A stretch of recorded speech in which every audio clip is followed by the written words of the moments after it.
Why should you use incentives? Because they train kids to understand that effort leads to satisfying accomplishment.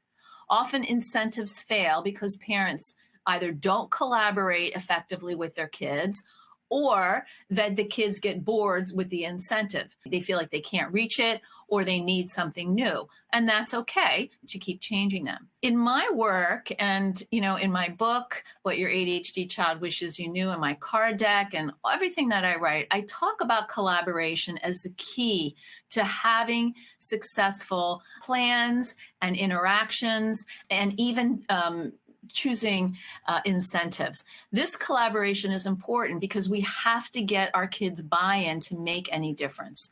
So we want to ask our kids, what would you really like in your life?